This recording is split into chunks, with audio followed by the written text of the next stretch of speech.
right. Yeah.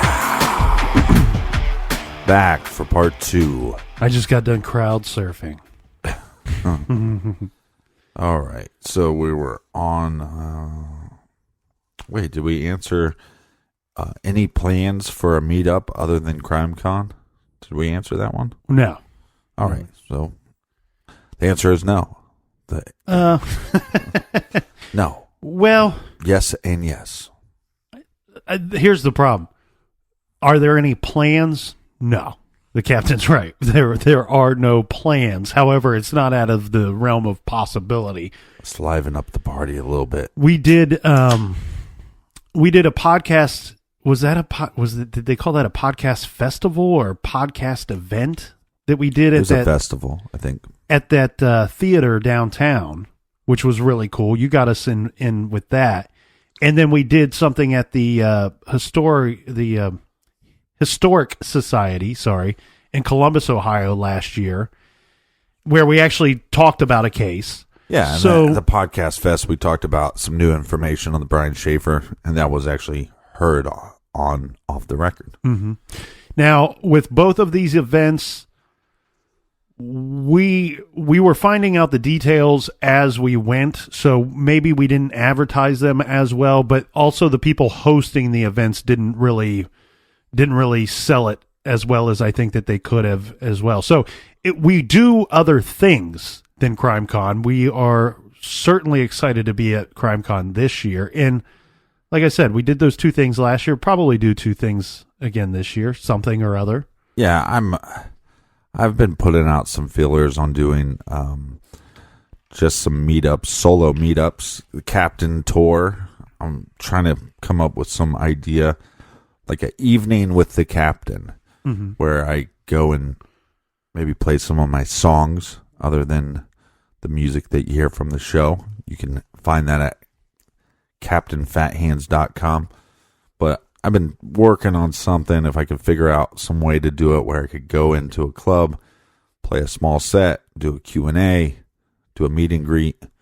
I might try to do something like that if I can connect all the dots to it. Well, and we've tried, and you especially, Captain, have tried to make arrangements with other podcasters, other true crime podcasters, to do like a one big event, or get to meet several of your favorites all at the same time. Yeah, this normally doesn't line up. The issue with that is, one, we're all in different cities, and 2, our schedules are all different. So, like, you had Tim and Lance reach out to you from Crawl Space and from the Missing Mara Murray podcast, as well as, did Jordan reach out to you from the Nighttime podcast, or was that did I make that up?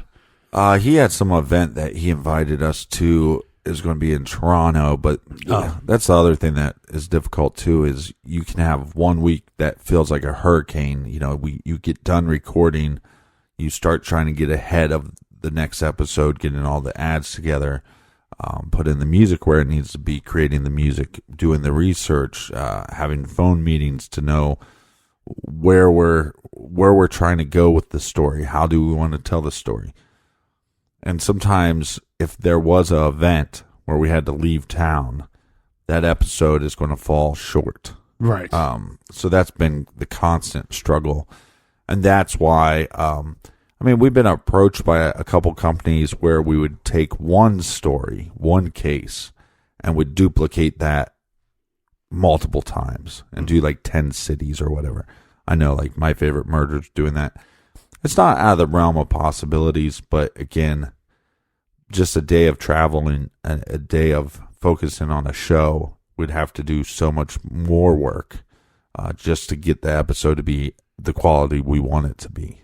Yeah, people don't understand that most weeks, not every week, and we agree on this, not every week, but most weeks, it's a bit of a rat race. Because we're recording and putting together what we hope to be a really good show. We strive for it to be a really good show. And then we kind of have to tuck that one away, put it to bed. And now we're starting with a blank canvas on a case we may not know anything about. Right. And we have a week to dive as far into it as we can and then record again. And on top of that, replying to emails just through the business of the podcast. Mm-hmm. Emails of suggestions for new cases, emails of thoughts on the case we just covered or the cases we just covered in the last month, blog posts, Instagram comments. I mean, just today alone, I will probably reply to 100 direct messages in Instagram. Well, and so it's never ending. I did 5 phone call meetings myself last week, and I know you often have a bunch of phone call meetings every week too, because 3 of those phone call meetings you and I were in the same meeting. Yeah. So I know you had a bunch as well, but then we both have, I call them private investigators, but I have guys that know a lot about the web. I have guys that know about the dark web. I know private investigators. I know just really smart true crime guys. So there's a lot of guys that I have meetings with through the weeks going, hey, we're covering such and such case, and they'll read up on it and give me their thoughts and some angles to look at that maybe I didn't think about. So, or there's tips coming in. Yeah. I get stuff sent to me. We just had this very interesting tip that came to us. Just a Twitter message, 12 o'clock at night, about ready to go to bed. And for whatever reason, I open up Twitter, see this message. It's this very weird link to a case that you think there might be some legs to this lead. And so you start sending that to people so they can dive into it. And then you might end up spending 5 hours on something like that. Can you say what case it was? I won't ask you what the lead is, but can you say what case There was just this weird connection with the Amy Mihalovic case. Okay. And I sent it to you. Okay. Yeah, so it's one of those things where, is it something you don't know, but next thing you know, you spend 5 hours on it, and that cuts into your time to try to get all the other stuff done. Yeah, that's the other thing, too. It's chasing leads, and like you just said, some of them are nothing. Some of them you get to the end of wherever this thing is supposed to go, and you go, oh, great, this is all bullshit. Or you just go. Or it's nothing. Somebody's heart was in the right place, yeah. but it's not something that it's not likely. Yeah, I've been diving into these. I had multiple pages and links and all this information that was sent to me about the Brandon Lawson case, and gone through about half of them. But when you spend about 8 hours on these, you go, I can't do this right now.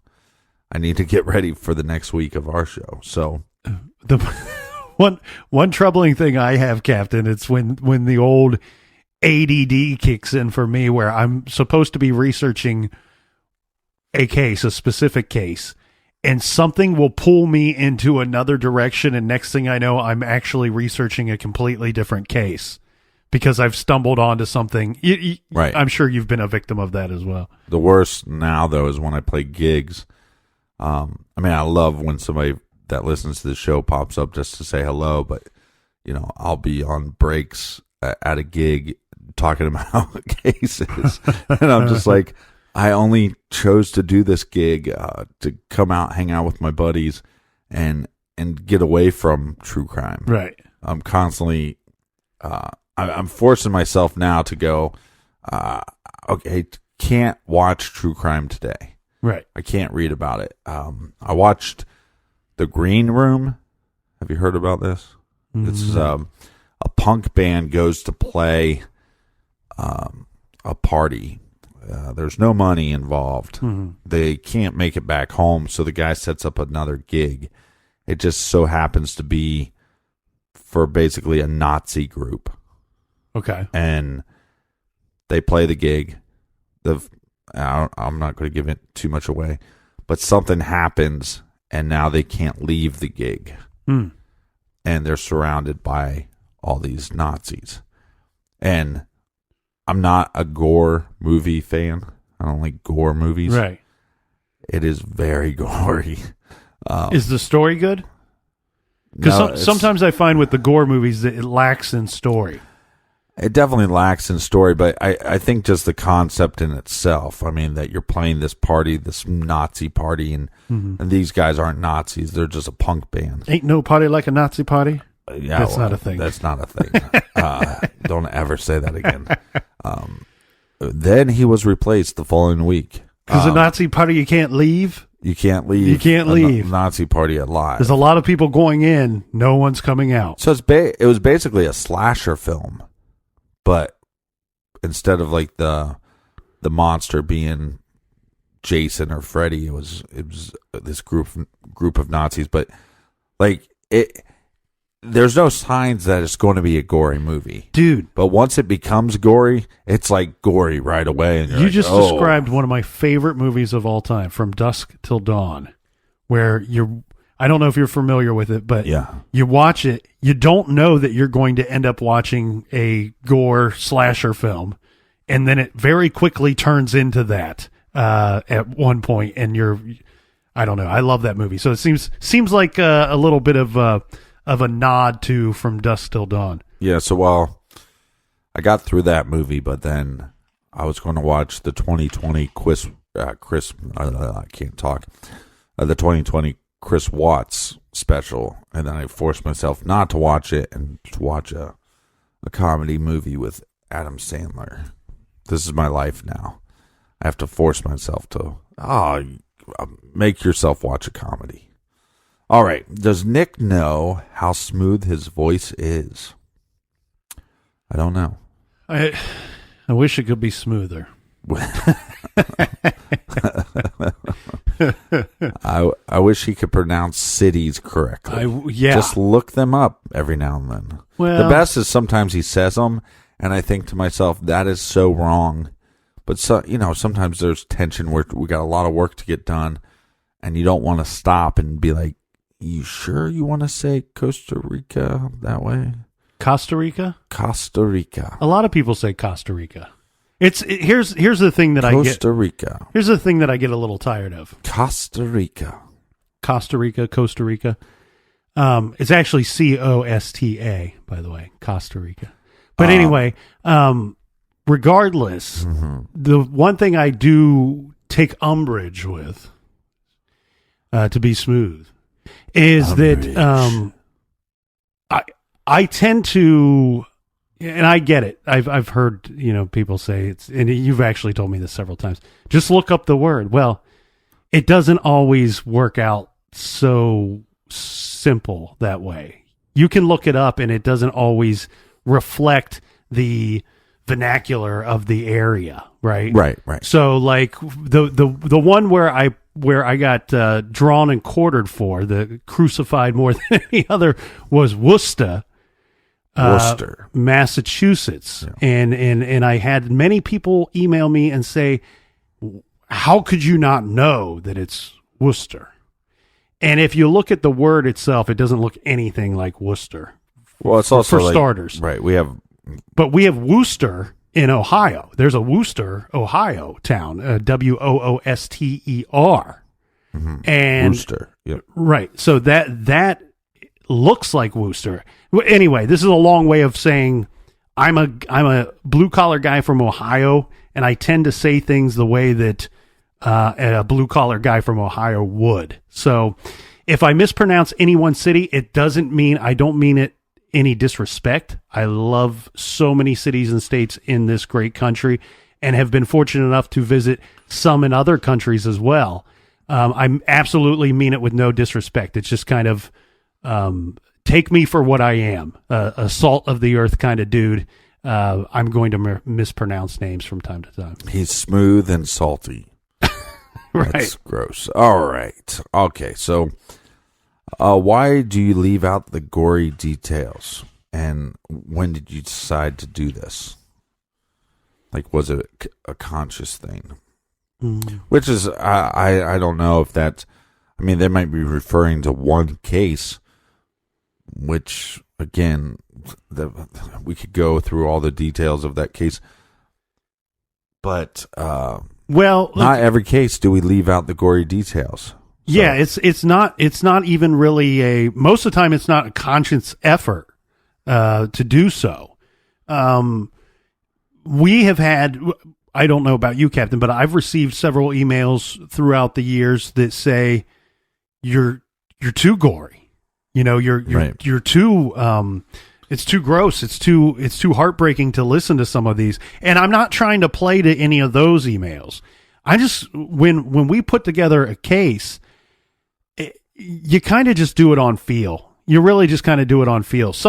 How many times are you going to repeat the same nasty, terrible thing that somebody did, especially when you have a serial offender? Right. A lot of them do the same terrible things to each victim.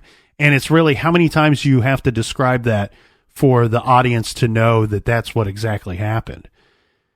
Yeah. It seems kind of repetitive and trite and yeah, my favorite is when they say it's disrespectful to the victim. To leave out the gory details. Which makes zero sense to me. Right. I've heard law enforcement officers, FBI agents that will leave out the gory details to show some respect to the victim.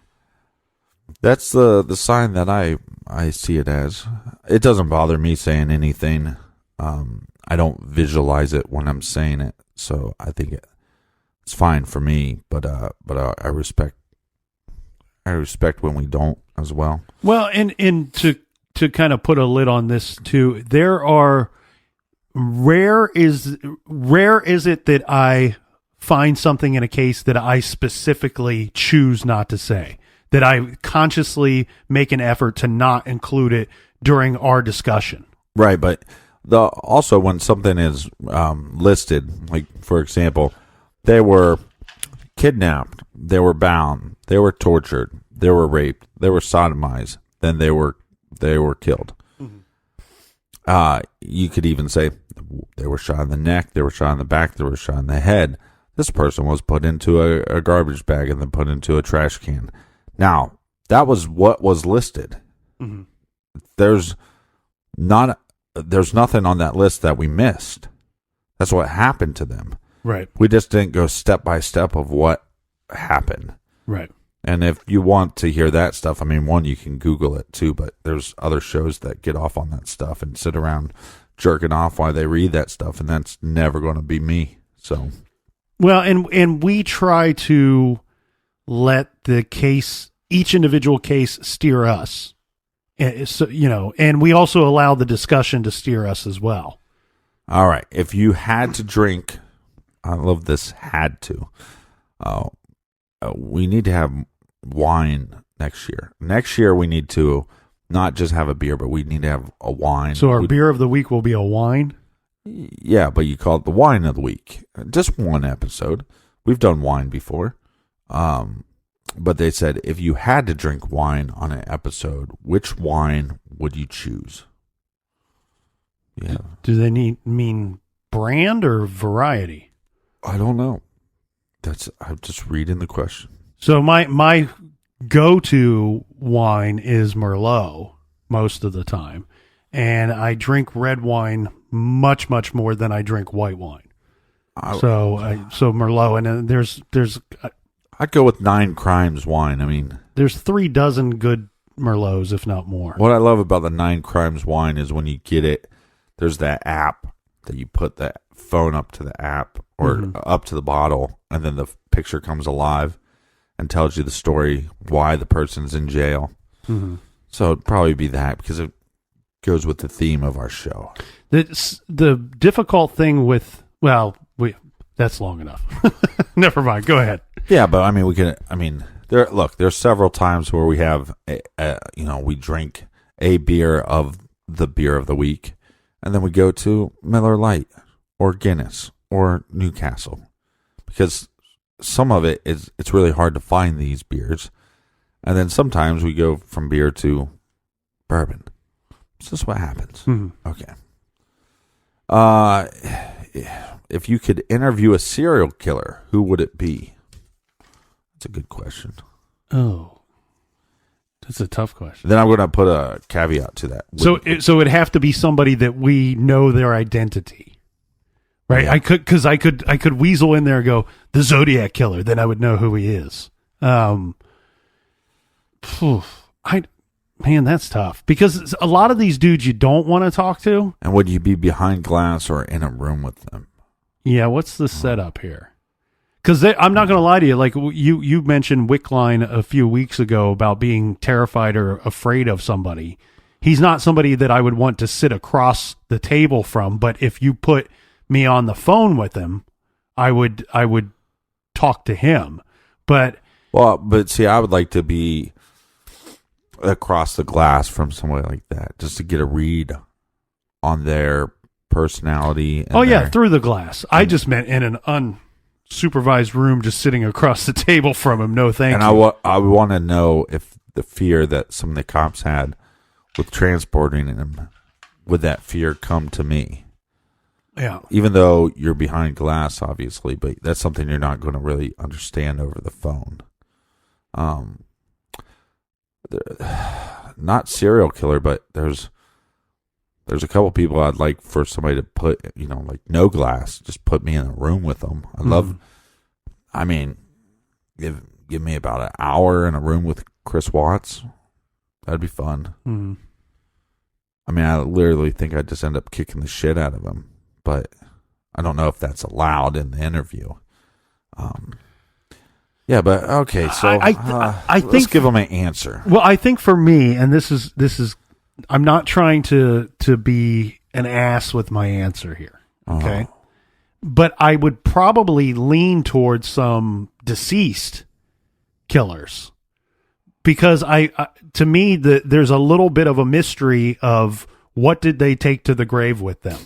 Right. What, and I think my first answer, and maybe the most justifiable response, would be to interview somebody that you believe that you could still add some further good to the case. Meaning, if there was something unsolved, unresolved, that you could look at and say, hey, when I talk to this guy, I'm going to try to figure out if I can get an answer regarding this unsolved case.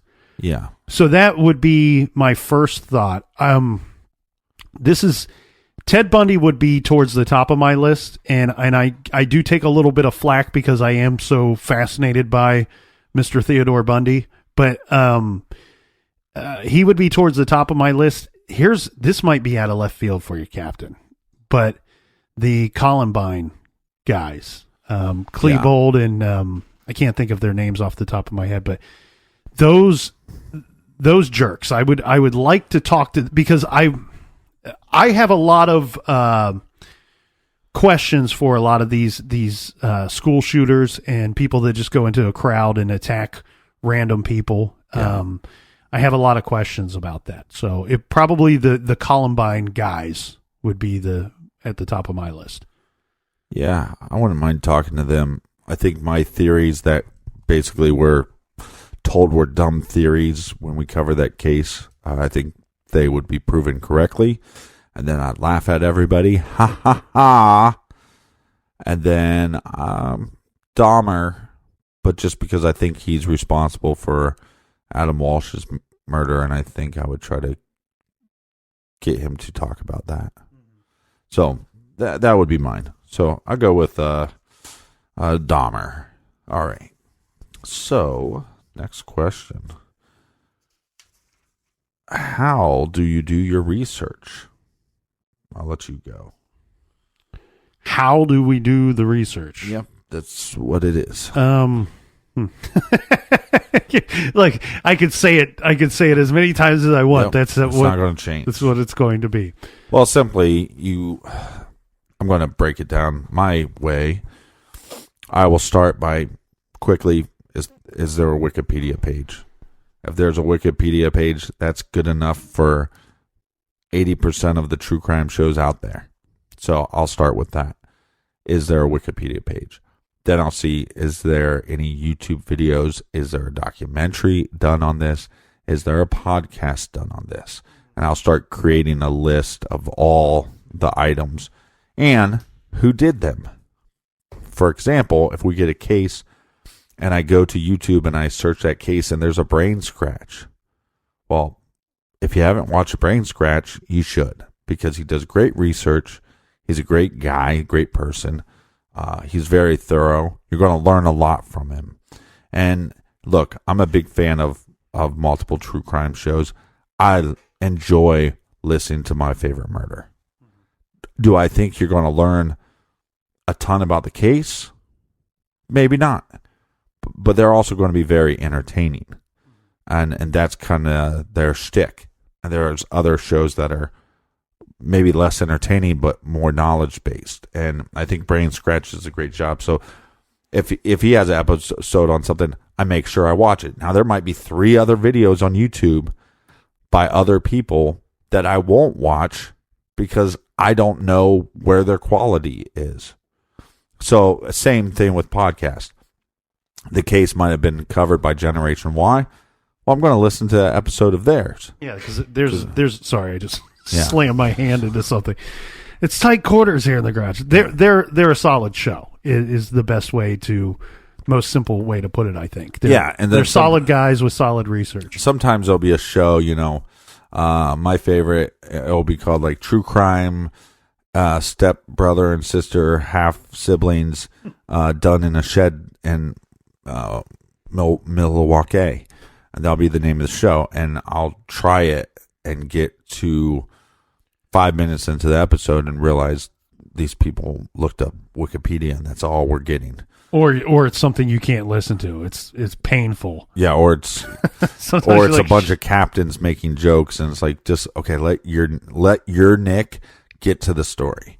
So that's kind of where I sit, and then I'll start, like I said, Wikipedia. If there's a dateline on it, then I start there. But all those are only going to get you surface level stuff.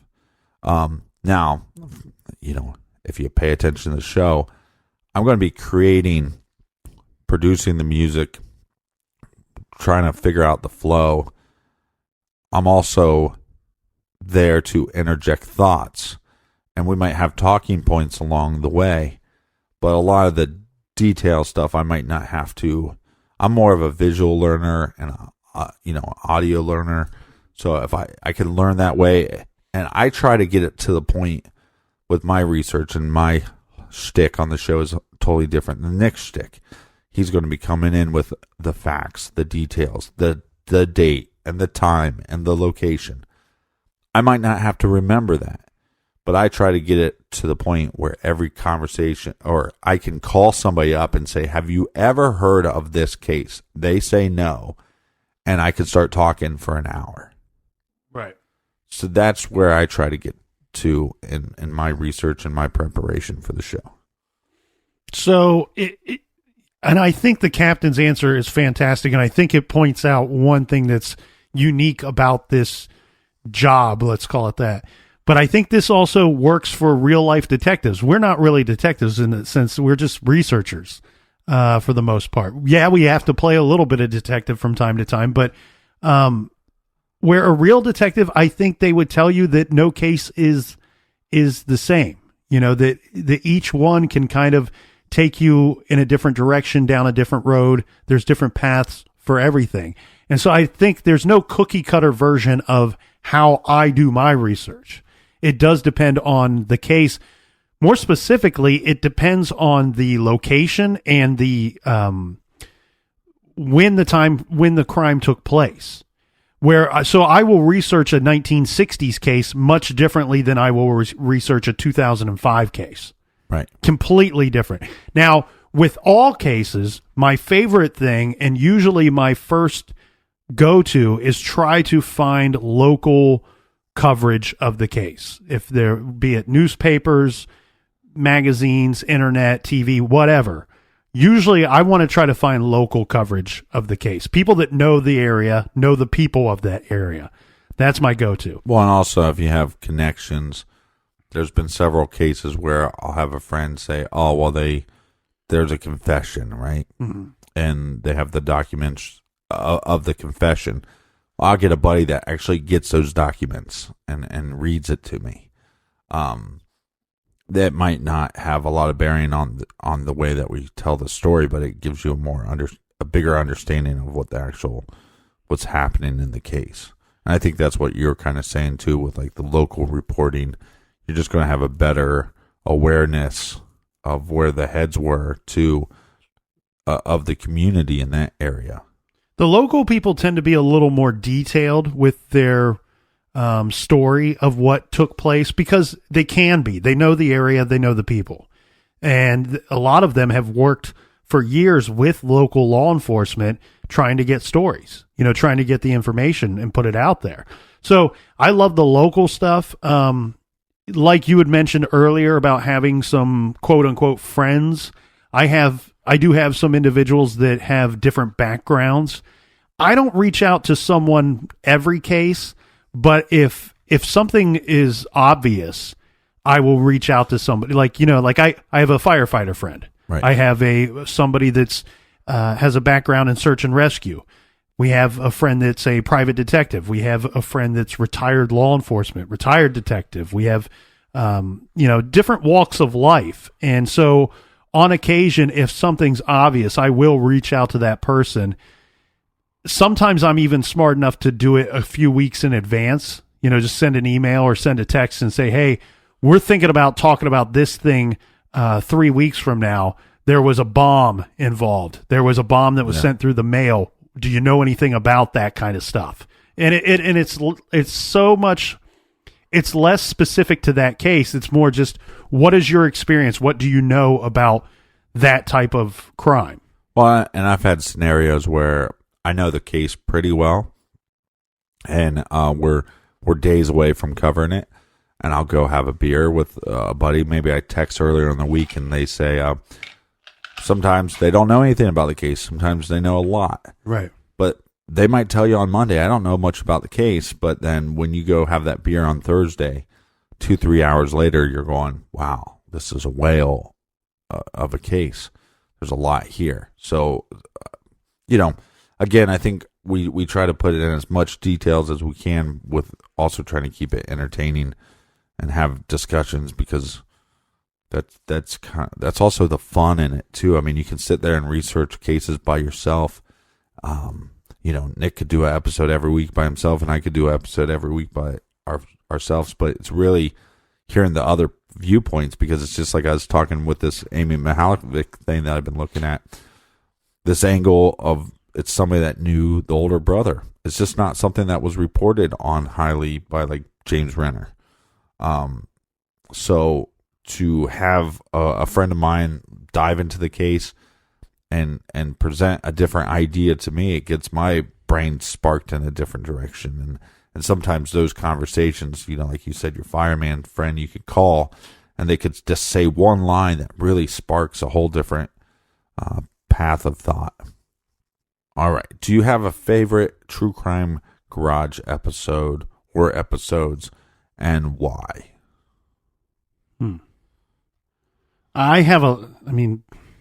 This is going to sound weird. I have a lot of I was just going to say I have a lot that I do like. I have some that I don't. So one thing that's been pointed out to me time and time again by the listeners, and I really respect their opinion more than my own. And I've heard so many people say The Boys on the Tracks. That's the one that when I'm telling somebody to listen to True Crime Garage for the first time, I'm telling them, check out Boys on the Tracks, check out this episode, that episode. But the Boys on the Tracks always seems to be in that conversation. So if I had to pick a set, which we did four. That was 4, not 3, right? Yeah. We did 4 episodes on Boys on the Tracks, and I think that set is probably my favorite, because that's the one that I'm very proud of the work that we did there, because I have so many people say that to me, that those were just well done. And this was... It's also a case that a lot of people didn't know about. Yeah, if you were outside of Arkansas, you didn't seem to know about the case at the time. And so I go to that one, Captain, because, like I said, so many of the listeners whose opinions I respect more than my own and value more than my own have suggested that that's our best. Yeah, I don't know if I have a favorite. I mean, I don't listen to our show, really. So I try not to anyways, because I think it just, I don't know, it makes you start thinking too much. And I think it's better just to be as honest and authentic as I can be. And I think if I listen back, I'll start critiquing myself, and then I'll start planning stuff out. And I just don't I don't know. So, but a case that still thrills me is Boys on the Tracks, and I thought the music was really awesome. So I thought I did a good job on that one. So, all right. The best is when I get a message. I didn't know you did the music. Yep. Every episode since the beginning. We must have a bunch of new listeners because I'm getting flooded with case suggestions of cases that we've covered. Yeah, that's my favorite lately. Hey, have you I'm getting a ton of that. And some of them are a little mean-spirited. Like, I can't believe you haven't, why wouldn't you bother to look into Kaylee Anthony? Right, we already have. Well, we did. Yeah. We called her a troll. Well, no, Kaylee's the victim. Casey, we called Casey a troll. Yeah, we did, I think, 4 hours on that case. So, look. Nick cried while he read the letter from the grandpa. Yeah, I did. Yeah. Yeah, so we had to stop recording because I was reading his suicide note and I broke down. The captain goes, "What's wrong?" I go, "I don't know."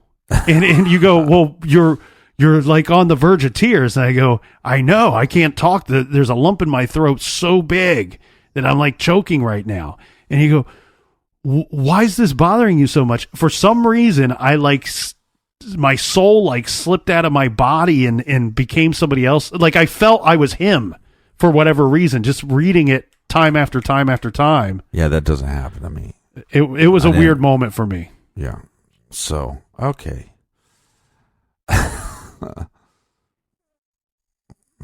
Would you ever consider doing a video format version of your show? No. It would be too much editing. We could probably do a video version of Off the Record, but I don't know if we could do one of the show because you'd have to edit the audio and then edit the video together. It'd just be too time consuming. And we already do, roughly our schedule is 2 episodes a week of True Crime Garage and 1 episode of Off the Record. That's roughly what our schedule is. So to put out that much content and then have to edit both video and audio. Now, look, we could hire somebody to do that, but then once you add somebody in the room, it changes the dynamic of the whole room. So I have a couple thoughts on that. One, like you just pointed out, our schedule, it's 2 full days in the garage, 2 full days of recording, editing, just that's just laying the show out. That's just putting the shows together, recording the vocals and the audio for all that.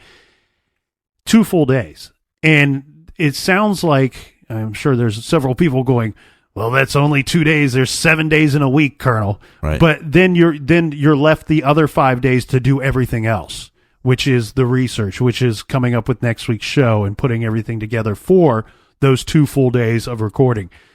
The thing is, it's a great idea. One, I don't know that we have time for it, like you pointed out. But 2, we've also found that a lot of times that the listens don't translate to views, where right.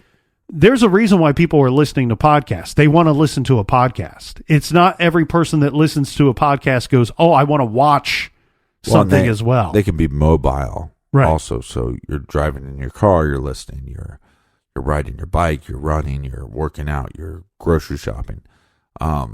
There are a bunch of people that watch podcasts there's plenty of interviews I've watched of Joe Rogan on YouTube. When I can just sit down and watch it, or clips, but I don't know.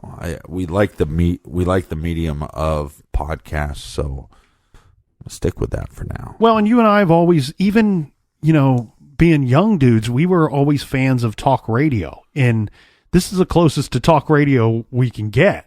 Yeah. And podcasts, the thing I love about them, and the reason why I think it's so well received and so successful as a medium, is that people, you can listen to a podcast when you're doing anything. I'm constantly listening when I'm cooking, if I'm doing yard work, if I'm working around the house, if I'm driving, if I'm working out, anytime that my body's busy but my brain is not, I'm listening to a podcast. And what's great about podcasts is you can choose your genre. It's not like flipping on the radio. There's plenty of times I flip on a radio and I'm like, well, I wish they would talk about this, Right. or I wish they would talk about that, and they don't.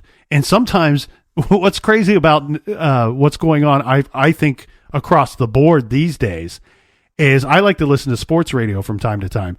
I find more and more that when I tune into a sports network, a sports radio station, they're talking less and less about sports on the sports network. Yeah, they're talking about politics or whatever. Seinfeld, or the proper way to park your car, or how to interact with your coworkers. Yeah, or like this show where they tune in to listen to true crime and we're talking about everything else.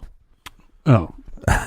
Well, this is off the record, and these are their questions. I'm joking. Okay, so on that note, what podcast? And we get this question all the time, but it changes. So look at that, a natural segue. What podcast? It's called practice. Practice makes perfect. What podcast do you guys listen to? I'll just start so you can think about it. I listen every week. You make me feel guilty now that I have to only include true crime podcast after saying we're not talking enough true crime.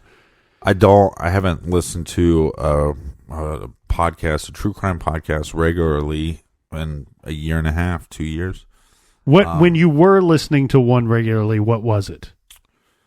Was it Truth and Justice and Missing Mara Murray? No, Missing Mara Murray. I love Bob. Right. I've listened to a lot of Bob Ruff stuff on Truth and Justice. I've listened to a lot of episodes when he was covering Adnan Syed. But a lot of Missing Mara Murray and a lot of Generation Y. I'd pick and choose different Thinking Sideways, but they're gone now. So they were my go-to, really. Thinking Sideways and Missing Mara Murray. And I was such big fans of Thinking Sideways, and to just like hang out with them, and they're like, "Yeah, Captain, you're the cool guy. Everybody likes you." It was a great show. It was a good show. And I'd be like hanging out with them, like just like geeking out. And the same way with Tim and Lance. It's like they look at you like you have a successful podcast. We're peers, right? Mm-hmm. I don't look at them like that, because I've just been a fan of their show. All right, so podcasts that I listen to every Monday or Sunday nights, I will listen to This American Life. I just started because I just found out that Fresh Air is now a podcast. It wasn't for a long time, so I listened to that one with Terry Gross. And then I've been listening to a lot of Under the Skin. It's Russell Brand's new podcast, and those are 3 that I listen to every week. So that's your podcasting days to listen? Sunday, Monday? Kind of the... No, I mean, I listen throughout the week, but I'm just saying, like, normally I do work for the show Monday night, mm-hmm. and then normally when I'm driving home from that, or driving home, getting something to eat, around that time I'll listen to something every week, Monday night or Sunday night. So I listen to some sports podcast, and we don't need to get too much into that, but for reasons kind of piggybacking off of my last answer, is that I really love the NFL, and we live in Columbus, Ohio, and we do have really good sports radio stations here, but they're so consumed with Ohio State Buckeyes, with the Buckeye football, which I love, but you really could tune into a 2-hour show. They'll talk nothing but Buckeyes for an hour and 45, and then the show afterwards will be 2 hours, and they'll manage to talk Buckeyes for another hour 45 of that 2-hour show. So being a big fan of the NFL, I have a few NFL podcasts that I listen to that are specific to the NFL, and I listen to those in a way, like you had mentioned, to get away from the true crime. You can only talk and listen to murder so much in 1 week. It can get to you, and just listening to and reading about people doing terrible things to other people can get to you. So that's my escape. As far as true crime podcasts go, there's a ton of really good ones out there, in my opinion, but I listen more case specific rather than show, based off of the show. So I might look up Ed Kemper, let's say Edmund Kemper, and I'll see, well, who has covered him, and I'll look up, I will pick my favorites. Rather than it be a show I've never heard of, if Generation Y has covered it, if True Murder, anybody that we know has covered it, I'll go to their show first because I know it's going to be quality. Yeah. Like I too liked Bob's show, but again, case specific. He's been on doing his podcast, Truth and Justice, for years. Right. Now, I followed it off and on because I like some of the cases that he's covered more than others. It just becomes a time thing too. I mean, you can only listen to so much. Yeah, we both listen to more shows when we're on the road more. So I'll listen to True Murder. That's kind of a regular for me with Dan Zupansky because it hops around to different cases of true crime. Well, and I really like authors as well, and I like true crime books. And in all actuality, listening to True Murder has saved me some money throughout the years because some of the interviews get so in depth, or the author will get so in depth about their true crime book. I almost feel like I don't need to read it after. So if you're a good author out there, don't go on True Murder because people won't buy your books. Then other times I've purchased books because of the show. But I also like Rippercast, and lately I've been listening to the Who Killed Amy Mahalovic. But again, case specific. All right, which case have you put off doing for the longest and why? My answer would be Jean-Benet Ramsey. But that's because a lot of the stuff that I believe happened was just in the CBS report. And I don't know if you've watched that episode and we go to cover it, it's going to be a lot of that stuff, or at least my opinions will be a lot of that angle. So, and I did see a bunch of comments of people stating, hey, realize that there are cases that are so big that people just want to hear your opinions. We've never really covered the Stephen Avery case or Adnan Syed case. And I do see that. And lately I keep seeing more and more of these comments of, hey, we don't need to have every detail of those cases because they've been covered so much, but we do want to hear your thoughts on them. That's difficult, though, for us, Captain, for several reasons, because then you have other people that are like, hey, I've not paid any attention to that case for whatever reason, but I love your show, and this week I don't feel like I'm getting a full show because you're playing it to the audience that already knows that about that case. Well, right. So like the staircase was difficult for us too because it's a fine balance of this was 12 episodes or whatever it was on the documentary, but it's a fine balance of including the right amount of detail so people out there know what we're talking about when we get to the speculation point. Yeah. And so my answer is the exact same as yours, Captain, Jean-Benet Ramsey, because one, I don't know how many episodes it would take to thoroughly cover that case. Probably 4. Possibly. I mean, I really could see and maybe I'm behind. Well, I know I'm behind, but always behind. I'm a little surprised somebody hasn't done a whole show dedicated to that case, where it's 20 episodes or 25 episodes or something crazy, because I really think you could. I think somebody could do a full year of coverage or full season or however. Well, lucky for you, I'm putting on a 52-part series on JonBenet Ramsey next year, 2019. Look forward to putting that out. I think it could be done, and that's why that case scares me for the main reason of once we sit down to do the research and look, we thought West Memphis 3 was hefty.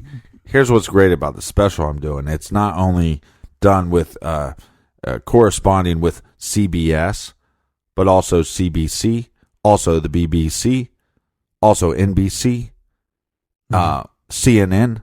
It's done with Fox News Network, MTV, VH1, Pepsi Cola, Coca-Cola. It's done with all these people, so it's going to be a great series. I can't wait to put it out. The CBC is by far my favorite network, the Columbus Brewing Company. They are fantastic. They're brilliant individuals. They are changing lives over there at Columbus Brewing Company. All right. Speaking of changing lives, last question. How has the podcast changed your life? Natural segue. This is not scripted, folks. Not scripted. I mean, hey, that is me clapping, not spanking my ass. That's me clapping. Let's do it this way. I thought that was a kind of a weird question. Tell me at least one way it's changed your life for the better and one way it's changed your life for the worse. Or if you have some overall thought process on how it changed your existence, you can tell me that as well. Well, the number one way, it's kind of double-edged sword here. Changed my life for the better and for the worse at the same time with this one answer. What was once a hobby is now my profession. And that is a blessing many weeks because it is a labor of love for me. Yeah. However, it's also a curse at the same time because there are times, look, we've all gone and worked jobs or got into careers that we were very passionate about, but not every week, you do get burnt out from time to time. It's just natural. It just happens. These episodes should have been called the From Time to Time episodes.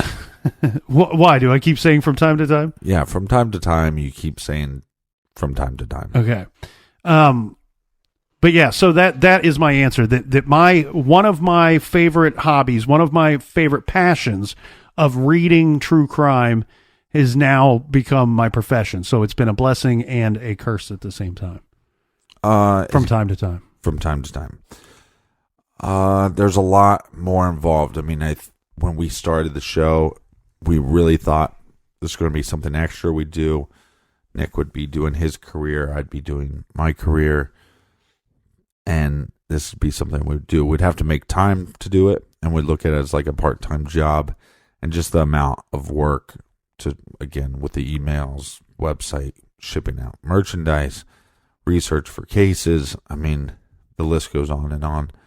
And it's a great thing, but it's become a lot more work. The bigger the show becomes, the more work, more money, more problems, right?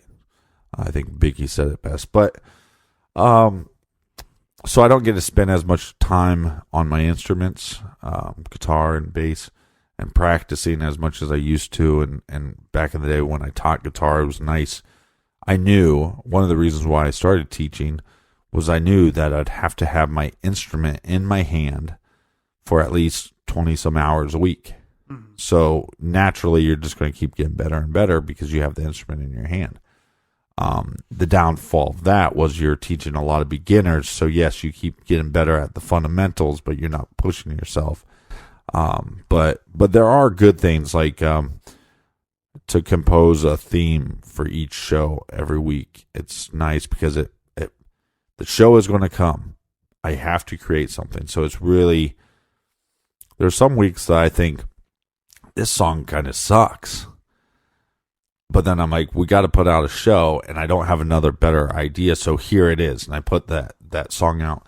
And normally those are the ones that people are like, this week's show. This week's song this is music awesome. is fantastic. And then there's a couple weeks that I'm like, this is the best song I've done.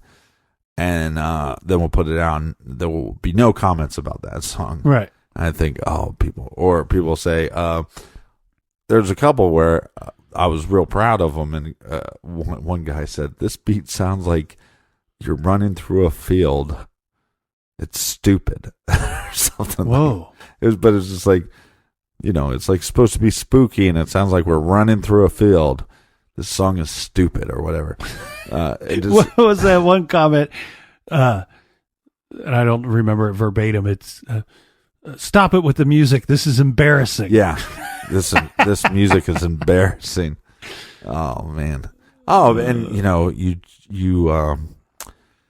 yeah. So I mean, there's all these things because there's part of you that you can sit there and you're putting yourself under a magnifying glass to yourself.